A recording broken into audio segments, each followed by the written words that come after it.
ఈ వెహికల్ అయితే బులెరో ఏదో వర్క్ మీద సార్ వాళ్ళు కదిరికొచ్చారంట.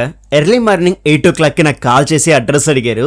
మన షాప్ అడ్రస్ అయితే MPL road minority functional opposite near Valmiki school కదిరిలో ఉంటుంది. హెడ్లైట్ రిజిస్ట్రేషన్ కోసం వచ్చారు సార్ వాళ్ళు. ఈ హెడ్లైట్ మీద విపరీతంగా స్క్రాచెస్ ఉన్నాయి. లెఫ్ట్ సైడ్ హెడ్లైట్ అయితే చాలా బ్లర్ ఉంది, స్క్రాచెస్ హెవీగా ఉన్నాయి. సార్ వాళ్ళు మన షాప్కి రావడానికి మెయిన్ రీజన్ అయితే మన వీడియోస్ చూస్తారంట. రీసెంట్గా సార్ వాళ్ళకి తెలిసిన వాళ్ళు ఇక్కడ మన దగ్గర హెడ్లైట్ రిజిస్ట్రేషన్ చేసుకున్నారు, అందుకని వచ్చారు. ఇలా స్క్రాచెస్ కున్న లెఫ్ట్ సైడ్ హెడ్లైట్ ని కొత్త బట్టలాగా ఇలా మార్చేసాం. హెడ్లైట్ చూడండి మెరిసిపోతున్నాయి. ఇప్పుడు రైట్ సైడ్ హెడ్లైట్ అయితే ఇలా ఉండేది. మన వర్క్ అయ్యాక ఫైనల్ అవుట్పుట్ ఇది. ముందుతో పోలిస్తే ఇప్పుడు లైటింగ్ కూడా చాలా బాగా వస్తుంది. మన షాప్ లో హెడ్లైట్ రిజిస్ట్రేషన్ తో పాటు engine carbon cleaning, customized and IND number plate service కూడా ప్రొవైడ్ చేస్తున్నాం. మీకు మా షాప్ ఎగ్జాక్ట్ లొకేషన్ కావాలనుకుంటే పైన కనబడుతున్న వాట్సాప్ నెంబర్ కి హాయ్ పంపండి, ఆటోమేటిక్ గా మీకు లొకేషన్ వస్తుంది.